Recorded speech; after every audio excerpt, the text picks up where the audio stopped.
Your lips are very red on that screen. Must be that wine again. There's a filter on there. Yeah. Oh, okay. Too much makeup. Makeup, and I have to be on Zoom. Oh my God! Look at that. Yeah. My eyebrows. That's weird. That's great. I'll keep it. Yeah, no. Yeah, you can leave it for her. Oh, I know. I'm just turning it. I'm gonna. Our speaker today is Cristina Capello. Cristina is a member of the Waxhaw Weddington Club and a nearly 29-year veteran of the United States Army, having served in the Army Reserves, the Louisiana Army National Guard, and on active duty during 2 deployments in support of Operation Iraqi Freedom and Operation New Dawn, as well as numerous state deployments for civil and disaster response. She and her husband, who is also in the Army, have 3 children: 19-year-old Sabrina, a college sophomore at the American University, 16-year-old Isabella, a junior at Weddington High School, and 14-year-old Michael, also at Weddington. Cristina, as I mentioned, is a member of the Waxhaw Weddington Club and is our district's Youth Protection Crisis Response Officer, as well as a member of the district district EE&I committee. She works for Wells Fargo at the cyber resiliency lead for the technology function, is the vice president of the Queen City Honor Flight, which just came back from their first trip in October, first trip in a few years. And she's an avid reader. This is something that touched my heart. An avid reader of multiple books at once and in no particular order. So I want to say also that Cristina is a get it done kind of person. It is such a pleasure working with her on the district DE&I committee. She's fond of ideas, energy, and she is, I'm sure, a tremendous asset to the Waxhaw Weddington Club. So let's give Cristina, our veteran, a big hand, big round of applause.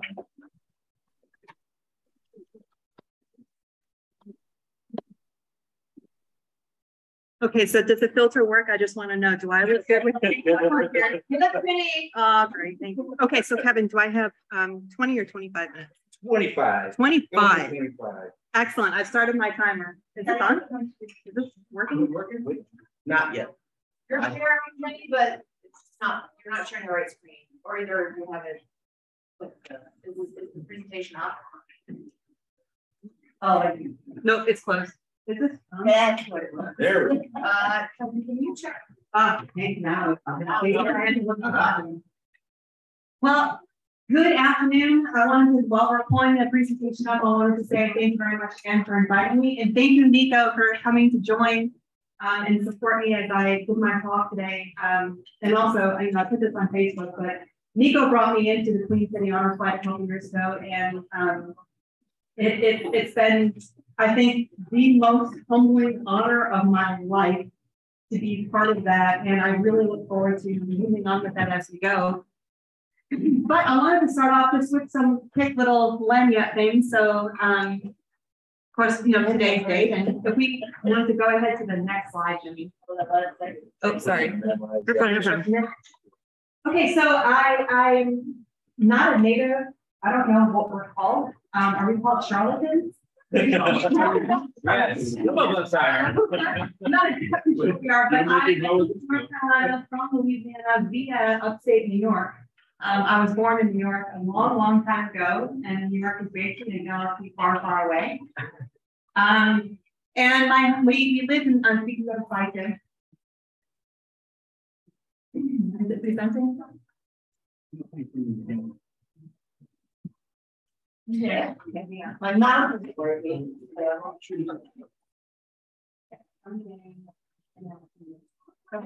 Yep, inside. All right. So I have the next slide here is as soon as it advances.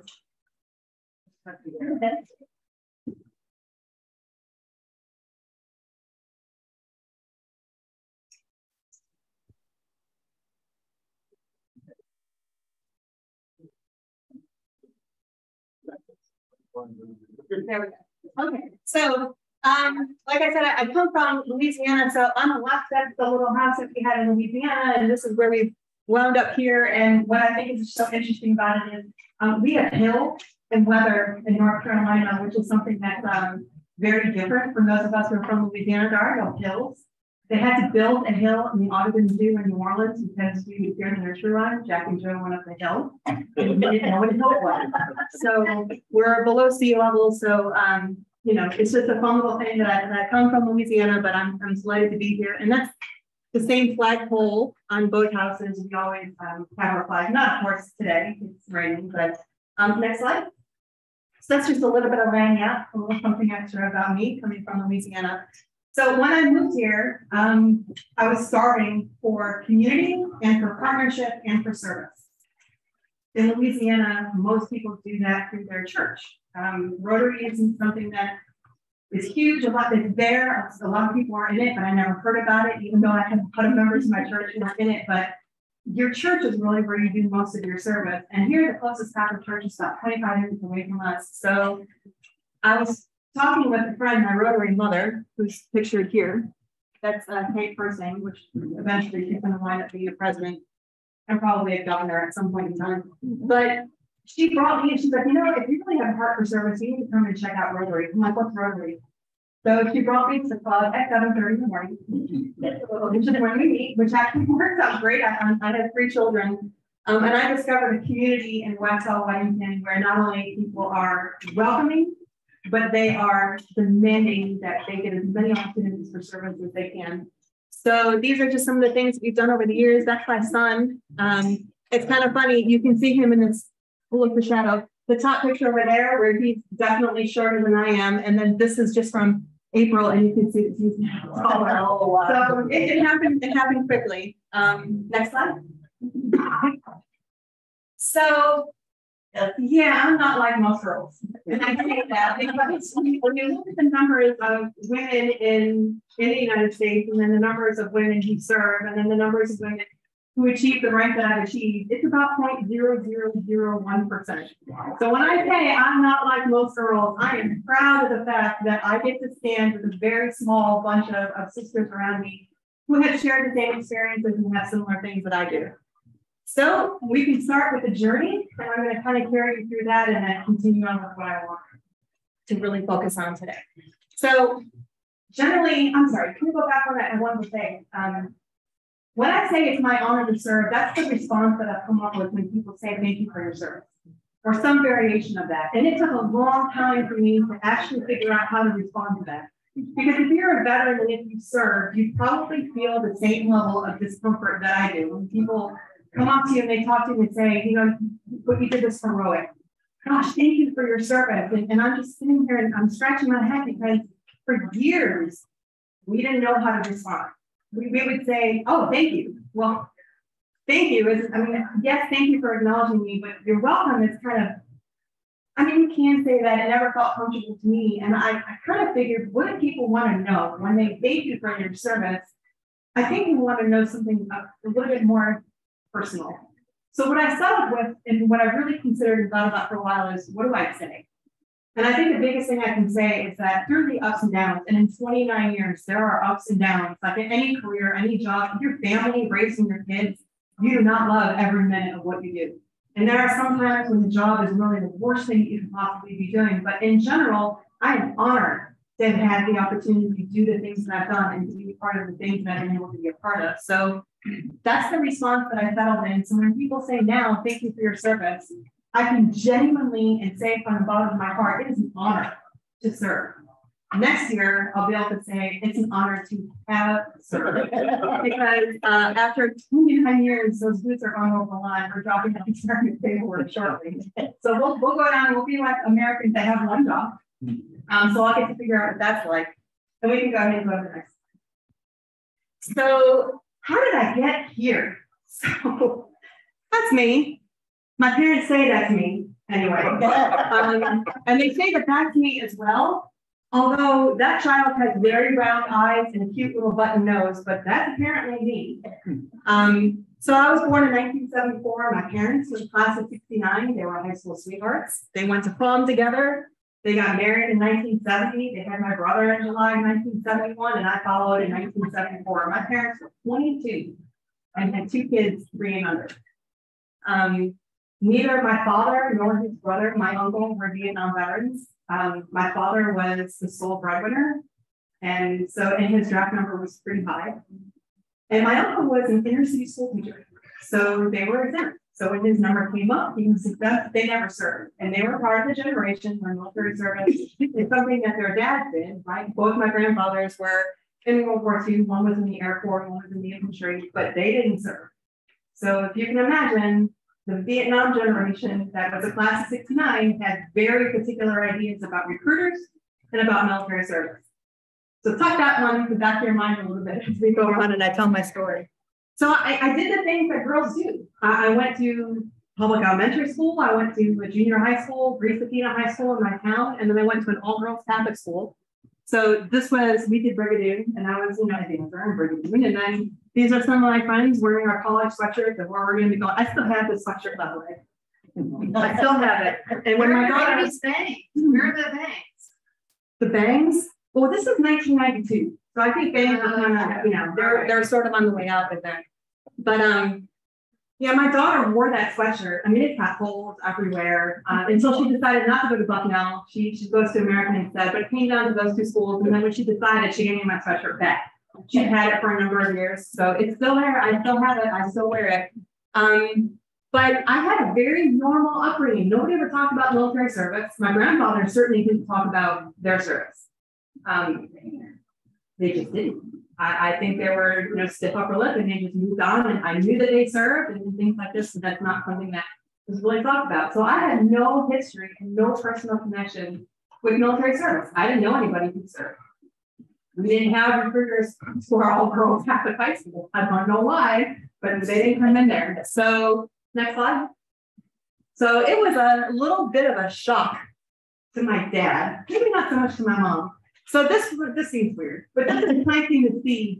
Where did it come from? If it didn't come from my dad, or the Lord knows it didn't come from my uncle, if it didn't come from my community, if it didn't come from my grandparents, where did it come from? So every day, and some of you in my generation might remember this, you come home after school and on Saturday mornings and you had cartoons. I watched the Thundercats. Chitara, this was my girl. I thought she was just, she was so hard-nosed and so good. Then I watched She-Ra, Princess of Power, and I just thought, man, that's power, right? And you command armies, and that was fantastic. I thought it was great. And then G.I. Joe, Lady Jane, Scarlet. I watched G.I. Joe. My Barbies, they didn't marry Ken because Ken kind of freaked me out, the Ken doll. Yeah. So my Barbies married my brother's G.I. Joes. That's how we set things up. So we used to play with that. And then my grandfather. So my grandfather was an American GI. My grandmother was a professor at the University of Naples in foreign languages. So she was ancient Greek, Latin, and French. She was a translator for the U.S. Army. So my grandmother, of course, very few women at the time had PhDs or college professors and things like that, but that was my family in Italy. So imagine their surprise when their college-educated PhD daughter came home with their American GI. This was my choice. This is the man I'm going to marry, and then moved to the U.S. So I had that jacket. I meant to bring it today, but I have that jacket. When I got commissioned, my grandmother gave it to me. It is probably the one possession that I actually care about more deeply than anything else, including all the books in my house, is my grandfather's Eisenhower jacket. So those are the things that kind of planted the seeds, like little mustard seeds, granted. Now they were small, but I knew there was something special about those women that I watched who just commanded that kind of presence. They were so badass. I just felt that there was something in it. And I got the letters from ROTC for the scholarship, and my dad would say, that's not me, we're just so that way. And I would say, that's not me.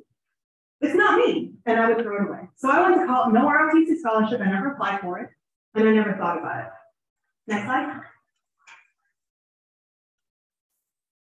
But oh, this was an interesting conversation. Bucknell University had an ROTC. It has an Army ROTC program, and I would see these men and women walking around campus wearing their uniforms, and it struck me. And I said to myself, I want that. Everything in me wants that. So I didn't join ROTC. I enlisted instead. I called a recruiter, I sat down with one of my friends who was actually a fire service. He was probably 23 or 24 and had served for a few years and then went to college.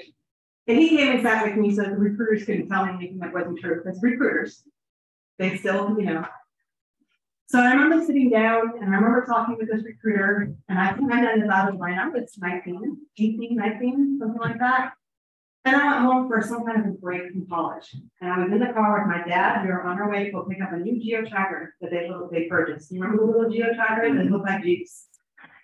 So I told my dad, I enlisted.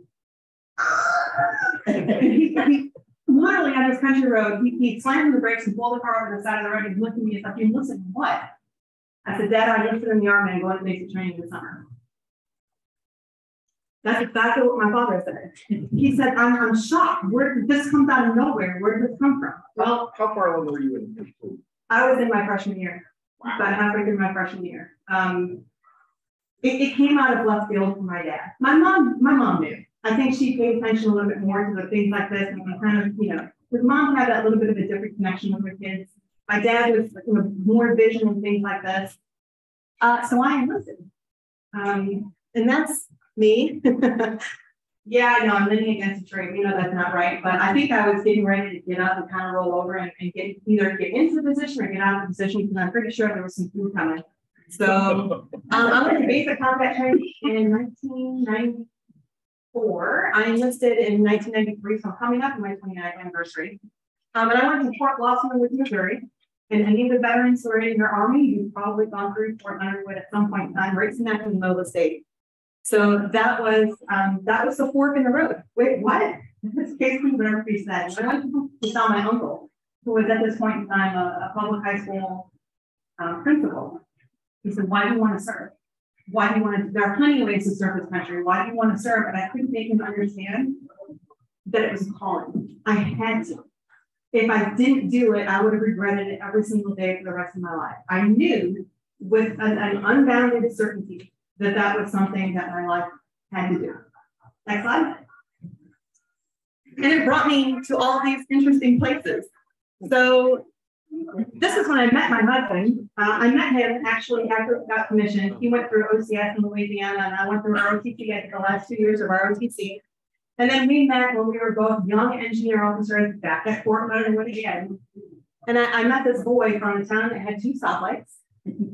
Just over the river from Baton Rouge, Louisiana. And when I say just over the river, it's another whole world. If you don't have a passport, pretty sure you can't get in. So I met him, and then we got married, and then we had her. You'll notice the uniforms are different. So we got married in 2001, on August 4th, 2001. And we know that a month later, our world blew apart. And the world that existed on September 10th, 2001, is not the same world that has existed since September 11th, 2001. And everything changed. And we knew that at some point in time, it was going to affect us. We were in the Louisiana Guard at the time. But we've been told for months and months, we're not on the list. You're not on the list. You're not on the list. So I had a daughter. Our first child, about 19 months after we got married. She had her first birthday in 2004, which was a leap year. So my parents came down because it was all from Mardi Gras. So we had her birthday, and then we went to New Orleans with our 1-year-old baby girl. We celebrated Mardi Gras. If you've never been to Mardi Gras, it's an experience that you have to experience just once in your life. Once is enough. Once is enough. It is. But you have to. So we were driving back to New Orleans, about an hour drive to Baton Rouge, and we got a phone call. My husband picks up his cell phone, and all I hear is, "Yes, sir. Roger, sir." She's sitting right here next to me, sir. "Got it, sir." Hangs up the phone. He says, "Answer your phone when it rings." 2 seconds later, my phone rings, and then our adjutant at the time, he said, "I need you to come in on Monday." This is Friday. "I need you to mobilize the battalion. We're heading off to Iraq, and we only have a few months to get this done." I looked in the back seat where my 1-year-old daughter was sitting in between my parents. And my dad heard the whole conversation. He looked over at my mom. He looked at us and he's like, "What do you need us to do?" And it was never a question of what they were going to do. My parents flipped their lives upside down and took custody of our daughter. So when my 15-month-old daughter, we drove her to New York with, all of her things in the car. I left the blue eye. Look, there's blue eyes. I just want you to notice right here. There are blue eyes in that 15-month-old baby. I picked up a 30-month-old child who had brown eyes.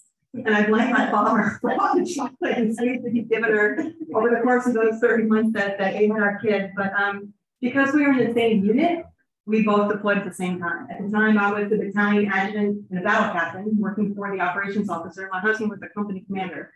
So my friends were incensed.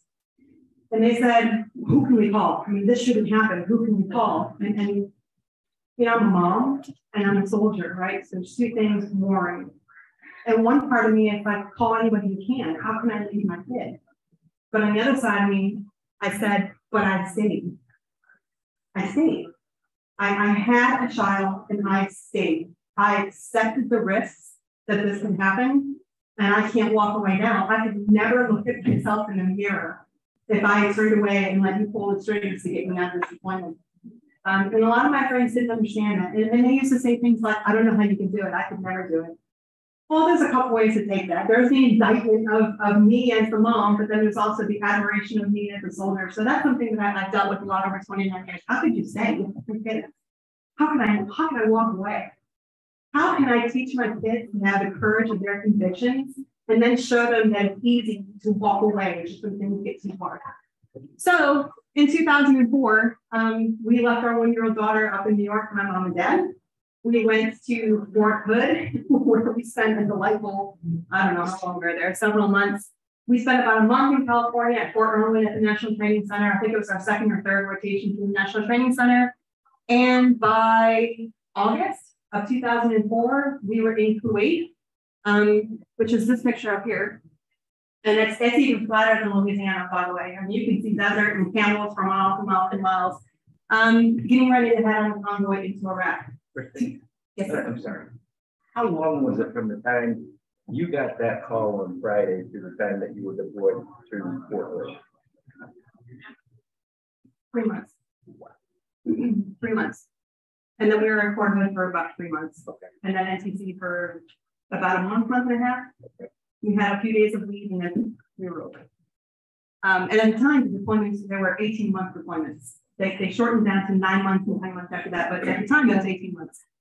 So that was the first one. So Iraq in 2003 was still in the very, very beginning of material and resources.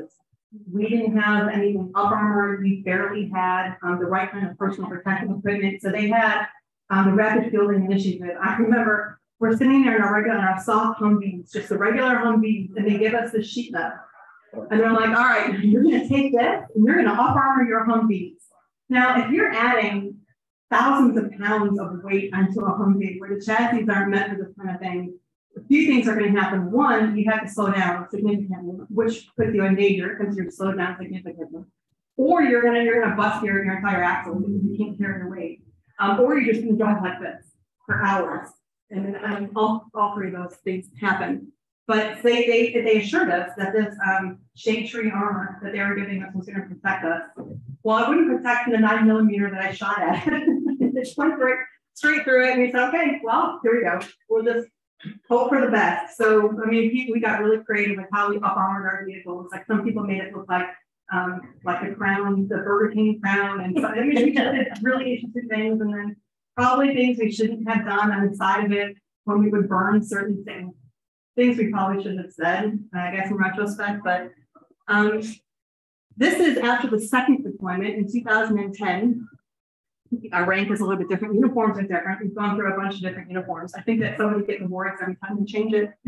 But you can tell, so this is this little girl. That's her, that's Sabrina. And then this is the one that followed 9 months exactly from the day that we demobilized after the first deployment. And I told my commander, who was really a pain, I didn't like him very much, but I used to threaten him all the time. Look, you're giving me so much crap over here, I can get pregnant anytime I want, and then what are you going to do? You're not going to eventually do this job. And we got home, we demobilized. 9 months later to the day, we had our daughter, and I told him, I said, see, you're kind of lucky sorry that I didn't do that and leave you in a lurch. So, and then of course, there's our son. He's the one that's now taller than me, even in heels. But he wasn't at that time. So the second point was with 3 kids. Next slide.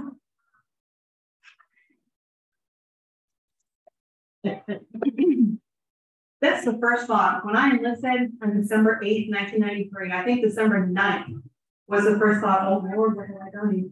What have I done? So I was a 43 month, I was a fabric repair specialist. That's a sexy job. Our job was to repair canvas when it got ripped and parachutes. Did you know that they actually sew and repair parachutes? I didn't either, probably why I don't use parachutes. But that's what we did. So we were ward traits, is what they called it at the time, to the 10th Mountain and to the 18th Airborne Corps. The 10th Mountain was to do the canvas, the 18th Airborne Corps was to do their parachutes. So hopefully all turned out well with the parachutes that I sewed. My family knows I don't sew now. Nobody wants me to do that. So I enlisted under the time when women were excluded from assignments below brigade level whose primary mission is to engage in direct combat. That was in effect until 2013. After 2 deployments, where women are engaged in direct combat, you're on the front line, you're right there. We're gunners in the top of vehicles, we're combat medics that are going out with these. As women have always been, we were on the front lines of these wars. But this lasted until 2013. Not only could I not do those kinds of jobs, but I was in a combat engineer unit that was part of an enhanced infantry brigade. I was not allowed to hold a company commander position. I could not be the primary operations officer, and I was never going to be the commander. But I had to qualify on the same engineer tables that my male counterparts did. I had to do all these certain things, but I had to be counseled every year and told there is no advancement for you beyond captain in this unit. You cannot do anything here. We can send you over to these engineers where they, have bulldozers and things like that, but you'll never advance here. But I couldn't go anywhere else. In my brigade in Louisiana, the combat heavy state, it has 2 brigades. It has an infantry brigade and it has an engineer brigade. So where was Cristina going to go? So I stayed in my beloved unit, knowing that these were things that were going to keep me back and hold me back in my career. But I'm very proud and kind of sorrowful at the same time that I'm the only female combat engineer officer that's any lead engineer battalion I ever had. And I'm very proud of that. So I spent 21 years in the Louisiana Army National Guard. I have lost count of how many times we had to mobilize for hurricanes, floods, broken levees, civil disturbances. We have a lot of those too. So that's a lot of deployments that we had over there. And then in 2020, I got recruited to come up to a cyber unit, that's a reserve unit. So we have a really fun job. Sorry, I think that's my timer. I think I'm getting close to being done. Next slide.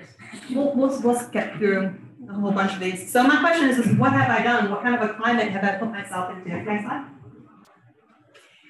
So Veterans Day, where does it come from? So it comes from a proclamation that Congress passed in 1926. It was Armistice Day.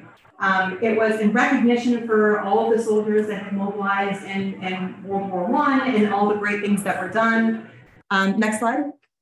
And then it was changed, I believe it's in, next slide, that's better. Couple more. One more. Okay, so in 1938, let's see, 11/11 became a federal holiday, and then in 1954 they changed it from Armistice Day, which was a recognition of World War I, and they changed it to Veterans Day because of the huge fallout of the Greatest Generation during World War II. So Veterans Day goes back to June 1954. This is the Charlotte memorial that we have there, so I put it there. I thought it was kind of cool that we have that. Next slide. It's in Charlotte. Where in Charlotte? Somewhere up there. It's in Charlotte. Next slide. So, who are today's veterans that we honor? Who are today's veterans? So, around 80% of the troops that deployed during the first year of Operation Enduring Freedom, which was the campaign in Afghanistan, were Guard or Reserve.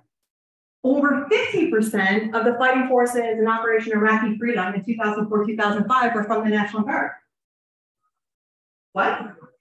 80% were reserve components in the first years of Afghanistan, and 50% were reserve components in Iraq?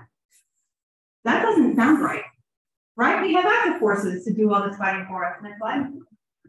Well, let's talk about what these components are. So we have 3. We have the active duty, we have two reserve components. We have the United States Army Reserve and we have the National Guards of all 50 states. So active duty, the commander-in-chief is the president of the United States. They serve 24/7, 365 days a year. This is their job. This is what they do.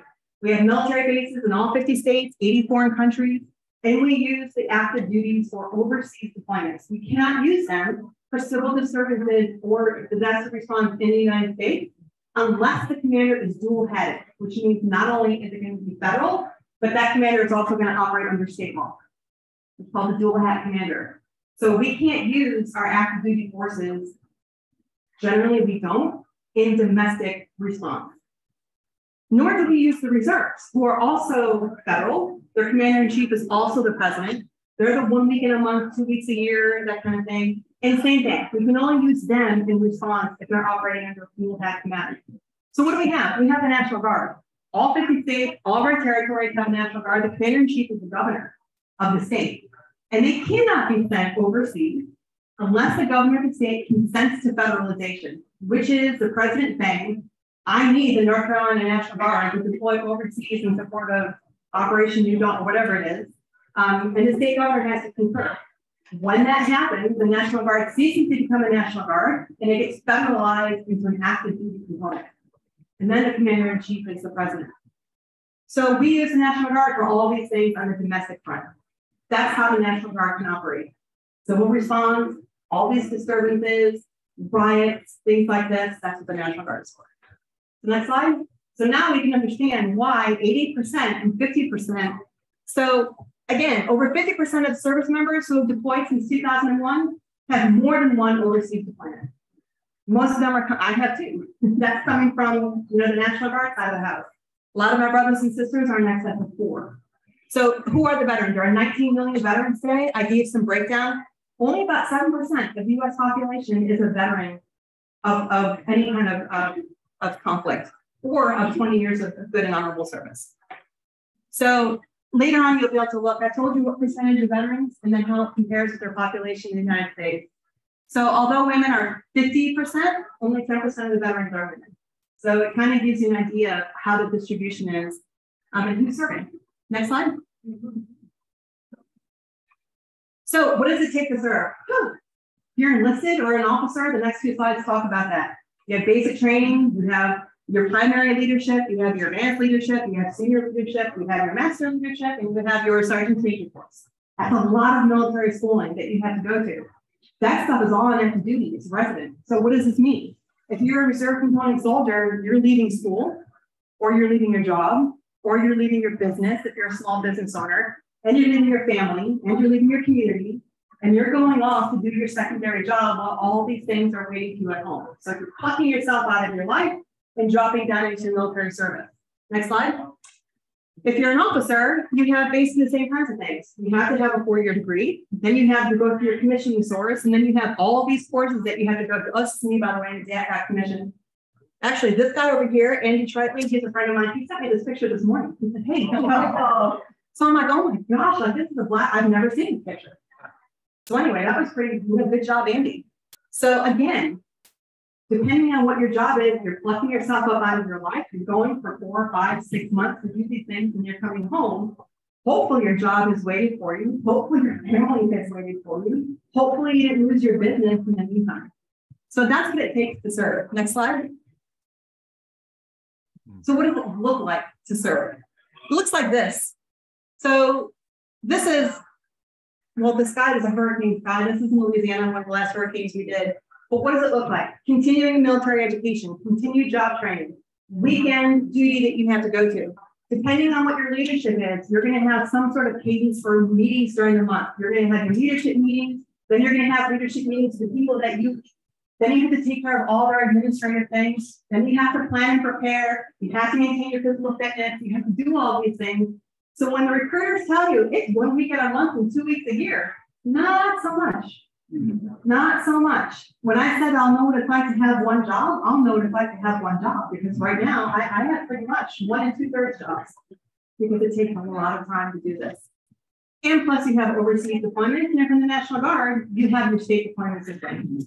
Next slide. So I bet you didn't know. The Army National Guard is the world's 11th largest army. All 50 states and our territories comprise the 11th largest army. The Air National Guard is the 5th largest air force in the world. And the Army Reserve component is over 45% of the U.S. force structure. So 55% on active duty, 45% of our combat power lies in our reserve components. They are the women and men in your communities who throw a uniform on once a month and 2 weeks a year, leave their lives and go and they do these things. 45% of the military. Next slide. So, but there's good parts of it, right? I'm reserve component. I have a civilian life. I have a civilian job. I've got education benefits that I gave to my daughter that she can use. I have TRICARE, military health coverage. If you can find a doctor who takes it, I have TRICARE. The opportunity to help your local community, military discounts, those are nice. I heard today I can go to Starbucks and I can get like a hot or a nice coffee. I can go to I can get a free donut today, right? So there's all these things too. And then we get to thank you for a grateful nation. So these are great. So what's the problem? Like, this is awesome. I get to have my cake and eat it too. Next slide. But what's the problem? The problem is this. The problem is that you have 62% of people who have to face some kind of complaint with you, Sarah, which is Uniform Service Employment and Reemployment Act. You've got these young women and men who need their jobs. Now, by law, a job has to be maintained for you. But what if that job goes away while you're gone? They have no responsibility to hire you back. They have to give you whatever time that you would have accrued. But now what are they going to do? So I'm up for a promotion with Kevin over here. Well, Kevin hasn't been deployed 5 times in the last year. We're equal. Who's going to get the promotion? So you set your career back as well, not necessarily deliberately, but you're an employer. You're trying to make money. You're trying to have stability. Cristina goes 6 or 7 times a year for 2 weeks at a time. Kevin's going to be here. So those are the sorts of things that we deal with. So civilian employers are often frustrated. Civilian coworkers are often frustrated. Man, Cristina keeps off time all the time. She's got this, she's got that. Feels like she's never here. That's not true. But that's the sort of things that a lot of people say. Your civilian friends can't identify with what you've been through. I don't have a single female friend that I know on a very deep and personal level who understand what I have done and what I've given up. They don't understand it. They're kind about it, but they don't understand. State activations, federal mobilizations, finding healthcare providers. Finding healthcare providers who are skilled in what you need. PTSD, the quiet PTSD, the loud PTSD. Finding service animals. Finding people who can care for your prosthetics or your hearing aids or things like this. Not always easy to find, and you have to travel great distances. So these are huge frustrations because we simply don't have the resources and the capabilities right now to handle all of these issues that we have. Next slide. So what's the bluff? This is the part that's really difficult because veterans are more than 1.5 times more likely to die by suicide than their civilian counterparts. Between 2008 and 17, the number skyrocketed to over 6,000 veterans suiciding every single year when they come home from deployments, after they survive what they survived. The 22 a day that you hear often includes veterans and service members who are still in active service. It's not just people who are gone, they're still in service. And it is the second leading cause of death behind combat. But the good news is that it has decreased for the second year in a row since 2020. And fewer veterans are dying by suicide in 2020 than any year since 2006. Yes. This is actually something I wanted to ask earlier, but when you're a police officer, you discharge your gun, there are, or you kill someone in the line of duty, there are psychological protocols you have to go through. So what is the military not? And it's there. It's not mandatory. And it's that you guys have to deal with a lot of times. It's way worse than what we've got they're changing, but it's not service wide.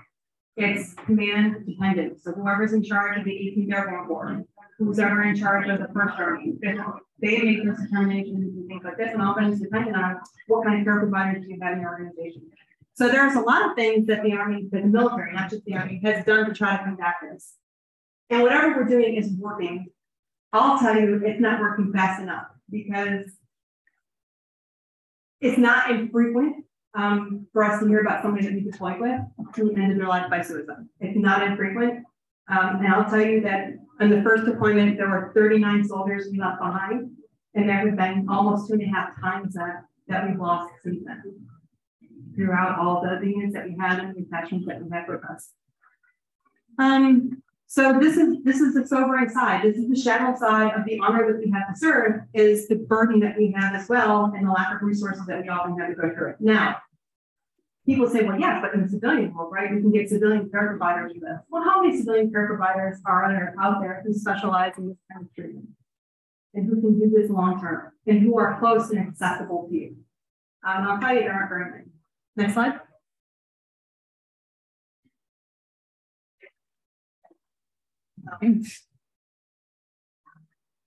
So why? I've talked about some of these things before. So exposure to combat trauma, access to firearms. Military, we like the things that go bang. Lots of us have lots of them, and they're really fun to shoot. But the problem is they're also very accessible. We know how to get to them. Our kids are protected from them because we're very responsible. But we have a lot of them. Post-deployment reintegration issues. You don't know what I've seen. You don't know what I've gone through. You don't know what I can still hear and smell in my head. I can't find somebody to help me. I can't go to my community. There aren't people here. I'm alone and I am isolated. Access to mental health treatment. So the most common, and then we have also the stressors from families, right? Because I'll tell you, my husband and I have both done both. We have been a soldier overseas. We have been a soldier at home. And I will tell you, I would much rather be overseas than be the parent at home who has to maintain everything and keep it all together. It is hard and it is often thankless, and there's not a lot of support for families either. So they come home and they have all these issues, relationship problems, because now you have a spouse who's been in charge of the family for a year and a half, and now you're coming home and you're saying, I want things to go back to the way they were. And your spouse is like, we've got this system going now. You get on board with it or get out. So you have families and relationships that are falling apart. You have all kinds of medical issues. You have workplace reintegration issues. So they have all of these stressors that are contributing to these, why do we have these issues? Next slide. Oh, reserve component suicides. When do they happen? They happen most often when the soldier is not on duty. So in between your battles or weekends. Why? Because when I have you with me, I can reach out and touch you. I can see when you're struggling. I can give you the support. I've got a chocolate right over here. I can rein you in. But when you're not with me, I don't have you. You don't have that support in your community. So we know that they're more mentally stable when we have them on duty. The problem is what do we do when these reserve component soldiers are home and they're back in their communities and they're experiencing the same stressors without that kind of support? So we say it's all about the village. And I'll tell you, if you have a strong village, you're going to have people who are going to notice these kinds of things. Next slide. So we have all kinds of veteran organizations, right? Why do we like veteran organizations? We like them because you're with people who are your people. They may not have been through similar things. Their war may have been a different war, but they know what it's like to pack up your stuff and have to leave. They know what it's like to be shot at. They know what it's like to hear it. They know what it's like to lose friends. They know what it smells like when you discharge your weapon. They know these things. So the veterans organizations are great because even if you're just going and playing bingo, you're there with people who know you. So what can you do? Are you a veteran? Are you in a veterans organization? Do you go? Yes. I'm actually a professor at Capello University in the last 12 years. I have taught hundreds of veterans and military personnel as well. I kind of shocked and surprised with some of the elements you discussed as far as what we do and the outcomes. The reason is because of the level of discipline and actually responsibility that I see from students and their active action class. I'll get an A. But I wanted to emphasis on the education for that aspect.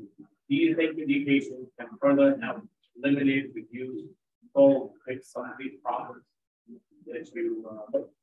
So I'll tell you, education has a lot to do with it, and it's not just a formal education and the level of education. Although statistically there are fewer officers and fewer high-ranking who are suiciding or making these attempts. It's generally in the enlisted ranks, and I don't know if there's a correlation between the education or between the things that they see or whatever.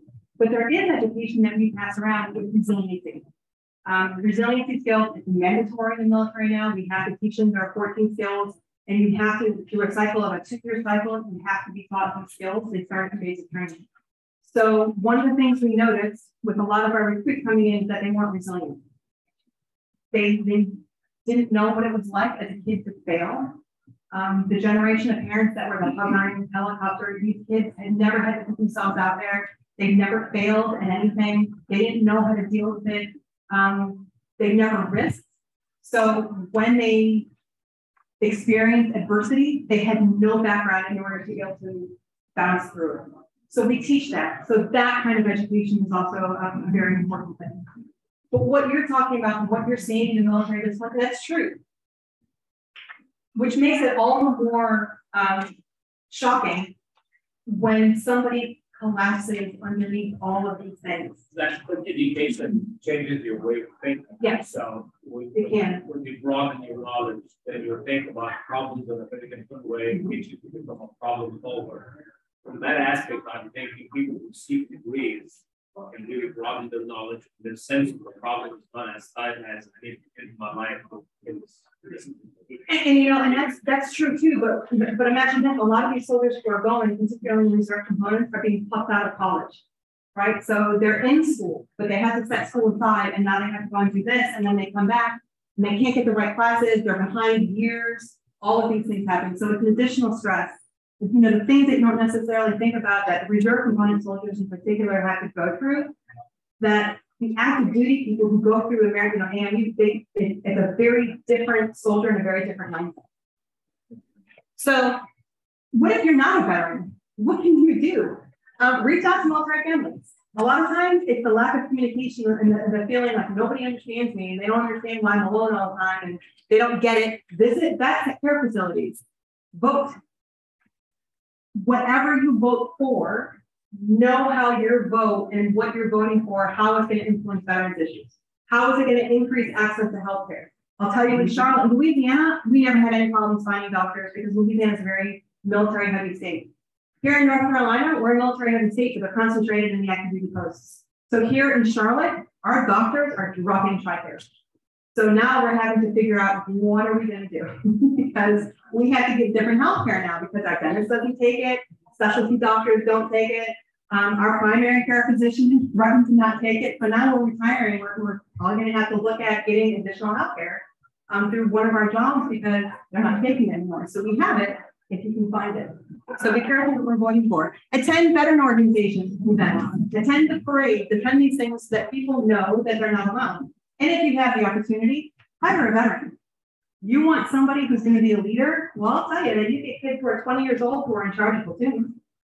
They're in charge of making sure that these people have the proper equipment and training and everything else. They're non-commissioned officers who are used to leadership. Or they're officers who have been in charge of a platoon and probably millions of dollars worth of equipment since they were 22 years old. You want to talk about advocacy and drive and discipline and problem solving? Hire a veteran. Next slide. I love this. This is my Facebook banner.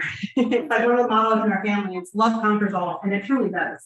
But these are the 6 different resiliency components that we teach people. And on the next slide, I actually break them down a little bit further into the specific 14 skills that we can teach. This is not a talent. Being resilient, it's not a talent that you're born with. It is a skill that you learn. If you are struggling with these kinds of things, if you're the kind of person that's always looking at the negative and can't get yourself out of that spiral and you don't see the optimism that's there and you're stuck in anger all the time, I can teach you these skills. So the Army in 2012 or 2013 worked with UPenn and Walter Reed Hospital and they came up with a program at the University of Pennsylvania called the Master Resiliency Program. And it figures out how to teach these 14 skills to people so that they can learn how to do this. And then they had to train people and get their certificates from UPenn so that we can teach this to our soldiers. So this is one of my favorite things to do is I teach these skills to soldiers and things like this. I taught it actually in Louisiana to some members of the bar as a continuing legal education because lawyers, of course, also have a very high suicide and attempt rate. As do dentists, by the way, even more so than lawyers do. So these skills are not military skills. These are personal skills. I teach these to my kids. So yes, I know it's time. I think that's it. Next slide. I don't think there's anything else. I know. So this is it. Oh, look, this is my family. Just a couple years ago, this is when I got promoted from Major to Lieutenant Colonel in Louisiana. So my son hates that picture because his hair is really long. My 2 daughters, so, and my husband over there, he's not full birth now, but thank you very much for being patient with me. I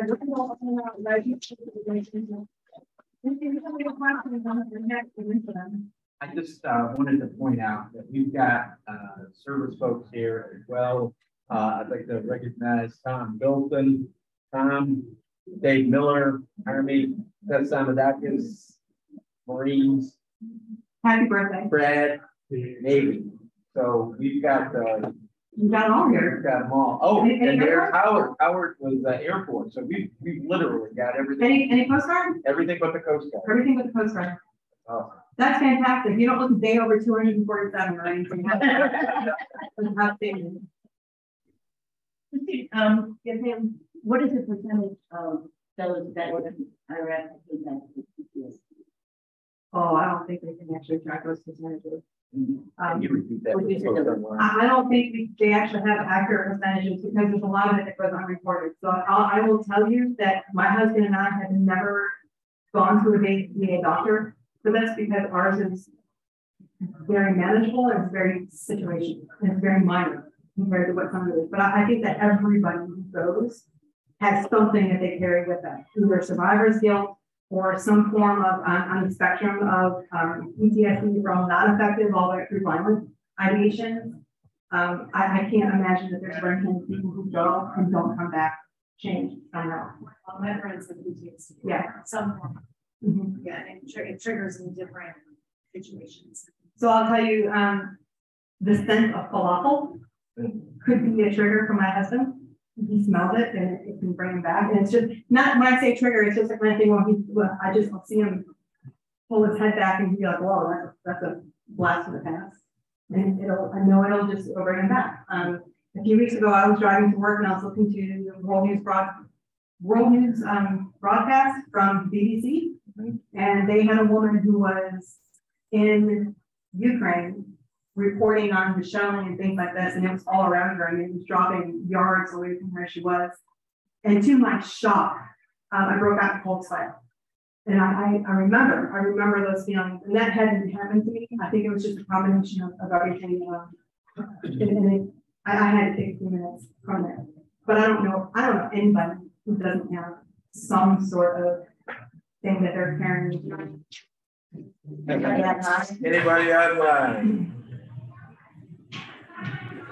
I don't know if they ask them. Thank you, all of you, for your service. Nico, thank you, my brother. Thank you, any of you, ladies and gentlemen on who are also fellow veterans. I appreciate you and the legacy that you set for me. All right. Well, how about another round of applause? We've got one more thing for you to do, Cristina, if you don't mind. Pulling the winning ticket.